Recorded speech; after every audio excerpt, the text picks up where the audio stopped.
Alam niyo po ba mga kababayan na 60% sa buong populasyon ng mga Amerikano ay Kristiyano, pero 20% lamang sa kanila ang nagsasabing totoo ang Biblia.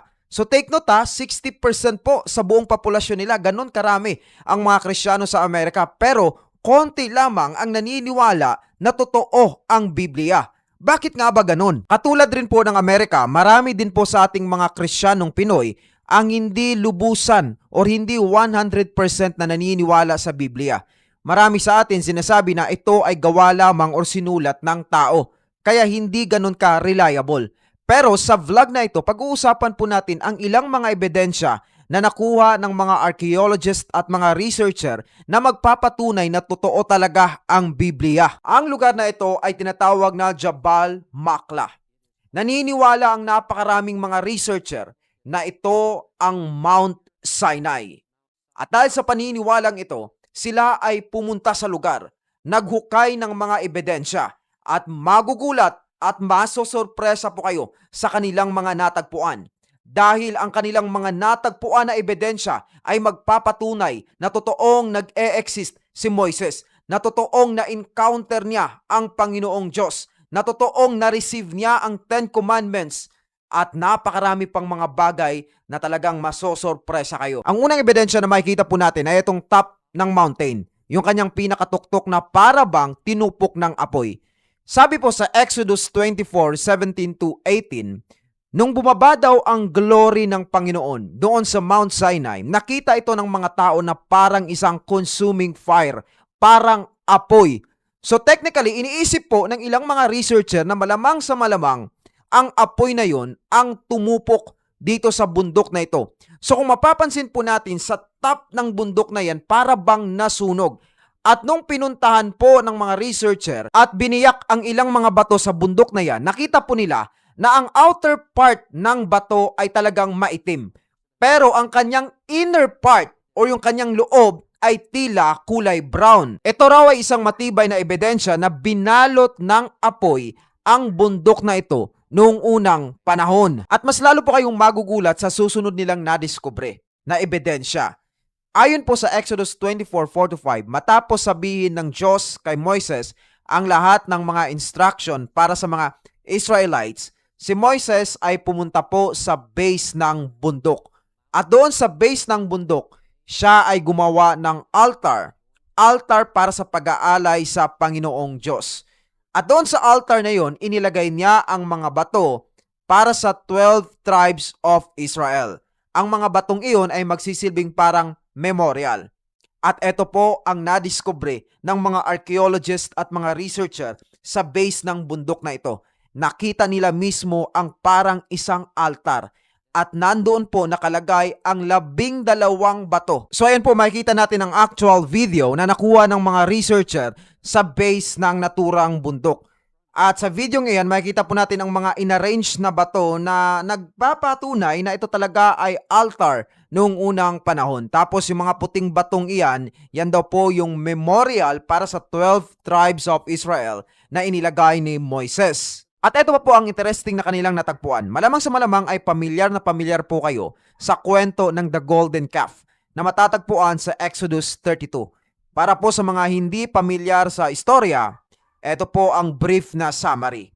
So basically, ang kwentong ito ay nangyari sa base ng Mount Sinai, habang si Moises ay kinakausap ng Diyos at binibigyan ng 10 Commandments. Ito pong mga Israelites sa pamumuno ni Aaron na kapatid ni Moises ay nagdesisyong gumawa ng isang imahe na kanilang sasambahin. So dahil wala po silang makitang imahe ng Diyos, gumawa sila ng kanilang Diyos-Diyosan, which is eto nga po yung golden calf.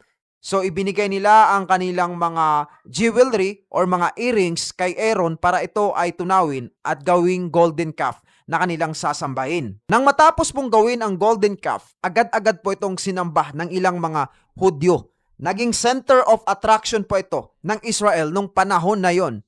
At talagang sinasayawan po nila ito at sinasamba. Ginawa talaga nila itong Diyos. At dahil siya ay center of attraction, malamang sa malamang, inilagay ito ng mga Israelites sa isang elevated na lugar para mas makita ng marami. Isang elevated na lugar doon po mismo sa base ng Mount Sinai. At nung bumaba po si Moises mula sa Mount Sinai, sobrang galit na galit siya sa kanyang natagpuan dahil ayon po sa Exodus chapter 32 verses 19 to 21, nakita ni Moises na ang mga Israelites ay sinasayawan etong golden calf, which is talagang taliwas po sa kautusan ni Yahweh. Dahil sabi po ng Panginoong Diyos, dapat siya lamang ang Diyos at wala nang ibang sasambahin kundi siya lamang. So, sobrang nagalit si Moises at dahil sa kanyang galit, naitapon niya ang unang ibinigay na stone tablets ng 10 Commandments ni God. So, galit na galit po si Moises, nabasag niya ang original na stone tablet ng 10 Commandments, tapos dinurog niya ang golden calf na ginawa ng ilang mga Israelites. At dahil sa ginawang ito ng mga Hudyo, marami sa kanila ay namatay noong araw na yun. At ito po ang natagpuan ng mga researcher sa base ng Mount Sinai. Mayroon po silang nakita doong isang elevated na lugar na parang mga pinagpatong-patong na bato. So naniniwala ang mga researcher na dito sa lugar na ito, inilagay ng mga Israelites noon ang kanilang ginawang golden calf na naging center of attraction nila noon, na kanilang sinamba sa mga panahon na yun. At nakita nila na sa pinakatuktok ng batong ito ay mayroon pong flat spot na parang ginawa nilang stage talaga noong panahon na yun. Kaya sila ay naniniwala na dito talaga inilagay po ang golden calf na ginawa nila Aaron at ang ilang mga Israelites. Now dahil po sa paglapastangan ng mga Israelites sa Diyos noong araw na yun, napakarami pong pumanaw sa kanila. Ayon po sa Biblia, halos 3,000 na tao ang nawala nung mismong araw na yon. Natagpuan po ng mga researcher mga 4 to 5 miles sa bundok na ito ang napakaraming mga nakatayong bato. At sila ay naniniwala na ang mga nakatayong batong iyon ay mga grave markers. Ang ilan po sa mga lugar na ito ay ikinulong na ng Saudi government bilang isang archaeological site para po ma-preserve talaga at hindi po masira ng mga tao. At doon din po malapit sa bundok na ito, nakita rin po yung mga Menorah painting. Yung Menorah painting po ay ito ay isang simbolo na matagal nang ginagamit po ng mga Israelites. So, ito raw ay nagpapatunay na talagang nandoon ang mga Israelites sa lugar na yan noong panahon na yon. Ang katotohanan po niyan mga kababayan, ang bundok na ito ay isa lamang sa napakaraming bundok na sinasabing yun talaga ang Mount Sinai. Pero naniniwala ang researcher ng video na ito or yung source ng ating pinag-uusapan ngayon, ipa-flash ko po yung kanyang channel dito, naniniwala sila na etong kanilang natagpuan, eto talaga ang Mount Sinai. Dahil sa napakaraming ebidensya na magtuturo na siya talaga yon. Ito po ang masasabi ko mga kababayan. Hindi na mahalaga kung alin man dyan ang totoo or hindi na Mount Sinai. Alam niyo po ba kung ano ang mas higit na mahalaga? Ang mahalaga ay naniniwala ka. Naniniwala ka na totoong nag-e-exist ang Diyos, whether nakita mo man siya or hindi. Whether wala mang sapat na ebidensya or maraming ebidensya. Nung si Jesus po ay bumaba dito sa lupa, hindi niya tayo inutusan na hanapin nyo ang mga ebidensya ng Mount Sinai para kayo ay tuluyang maniwala sa akin. No, hindi po ganyan ang kanyang katuruan. Tinuturuan niya po tayong manampalataya. Ano ba ang pananampalataya? Ito yung tinatawag na faith. Faith is believing on the unseen. Kahit hindi mo pa nakikita, kahit hindi pa sapat ang ebidensya na iyong nakalap, naniniwala ka. Naalala ko po dito ang faith ng centurion, isang Roman soldier officer. Isang araw, lumapit siya kay Jesus. Lumapit siya kay Jesus dahil siya ay naniniwala na si Jesus ay kayang pagalingin ang kanyang naghihingalo or may sakit na servant. Narito po ang story na matatagpuan sa Matthew 8:5-13. Pagpasok ni Jesus sa Capernaum, lumapit sa kanya ang isang opisyal ng hukbong Romano at nakiusap. Ginoo, ang aking katulong ay naparalisado. Siya po'y nakaratay sa bahay at lubhang nahihirapan. Sinabi ni Jesus, pupuntahan ko siya at pagagalingin. Ngunit sumagot sa kanya ang opisyal, Ginoo, hindi po ako karapat-dapat na puntahan pa ninyo sa aking bahay. Sabihin lamang po ninyo at gagaling na ang aking katulong. Ako'y nasa ilalim ng mga nakakataas na pinuno at may nasasakupan ding mga kawal. Kapag inutusan ko ang isa, pumunta ka roon, siya ay pumupunta. At ang isa naman, halika, siya'y lumalapit. Kapag sinabi ko sa aking alipin, gawin mo ito, ginagawa nga niya iyon. Namangha si Jesus nang marinig ito at sinabi niya sa mga taong sumusunod sa kanya, tandaan ninyo, hindi pa ako nakakakita ng ganito kalaking pananampalataya sa buong Israel. Tandaan ninyo, marami ang darating buhat sa silangan at sa kanluran at dudulog sa hapag na kasalo ni na Abraham, Isaac at Jacob sa kaharian ng langit. Ngunit ang mga taong dapat sana'y kasama sa kaharian ay itatapon sa kadiliman. Mananangis sila doon at manggagalit ang kanilang mga ngipin. At sinabi ni Jesus sa opisyal, umuwi ka na, mangyayari ang hinihiling mo ayon sa iyong pananampalataya. Sa oras ding iyon ay gumaling ang katulong ng kapitan. So mga kababayan, sobrang namangha si Jesus Christ sa faith ng centurion na ito. Bakit? Ano bang meron sa kanyang faith? Hindi siya sigurista. Kahit na hindi pupuntahan ni Jesus yung may sakit, naniniwala siya na pagagalingin ito ni Jesus. Ganon kalaki po ang kanyang pananampalataya.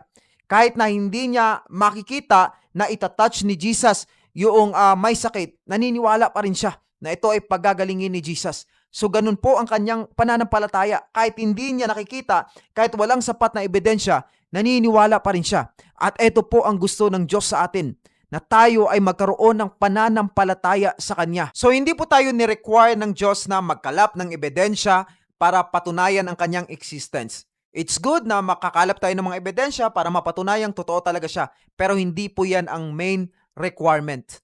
Ang main requirement is to believe in Him, to have faith in Him. Alam niyo po ba kung ano ang magpapaligaya or magpi-please sa Diyos?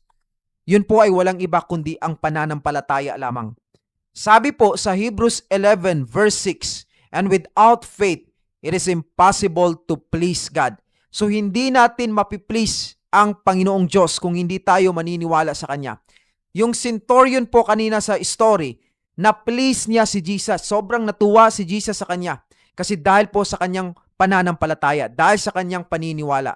Marahil, ikaw po na nanonood ngayon, marami kang hino-hold back sa iyong buhay. Hindi ka naniniwala sa Diyos. Naniniwala ako na hindi aksidente na napapanood mo ang video na ito. I believe God is calling you to have faith in Him. Just like the experience of the centurion, nung siya po ay nagkaroon ng pananampalataya sa Panginoong Jesus, nagkaroon ng milagro ang kanyang buhay, na-experience niya ang milagro. Maybe kaya hindi ka nagkakaroon ng breakthrough sa iyong buhay dahil hindi ka naniniwala. Believe in God. Believe that He can do something in your finances. Believe that He can heal your sickness. Believe na kaya kanyang iahon sa kahirapan na yan. Believe na kaya kanyang tulungan sa mga dreams mo sa buhay. Mabigat ba ang buhay mo ngayon? Mabigat ang pinagdadaanan mo ngayon? Talk to God. Believe in Him. Believe that He can do miracles. Have faith in Him. Dahil siya ay excited na ibibigay yung milagro na yan. He is the God of impossible. Kung sa tingin mo imposible ang bagay na yan, walang imposible sa Diyos. Mayroon siyang gagawin sa buhay mo. Just believe in Him. And most of all, believe na siya lamang ang tanging daan sa kaligtasan, na siya lamang ang makakaligtas sa atin sa kapahamakan sa impyerno, na siya lamang ang daan papunta sa langit. Sabi po sa John 3:16 na pinaniniwala ang heart of the Bible, for God so loved the world that He gave His only begotten Son, and whoever believe in Him shall not perish but have eternal life. Kung sino daw yung maniniwala, kung sino daw yung magkakaroon ng pananampalataya sa anak ng Diyos, which is si Jesus Christ, ay magkakaroon ng buhay na walang hanggan. So hindi po nagre-require ang Diyos ng ebidensya para mapatunayan na totoo ang kanyang sinasabi. Ang kanyang requirement lamang sa atin ay maniwala sa kanya. At ngayong oras na ito, siya ay nag-o-offer sa iyo na maniwala ka sa kanya. Maniwala ka sa kanyang anak na ibinigay para sa kabayaran ng ating kasalanan. Again, sinasabi po sa John 3:16, whoever believe in Him, referring to Jesus Christ, will have eternal life. Ito yung ino-offer ng Diyos. Magkakaroon tayo ng buhay na walang hanggan kung tayo ay maniniwala kay Jesus Christ. So, believe in Him.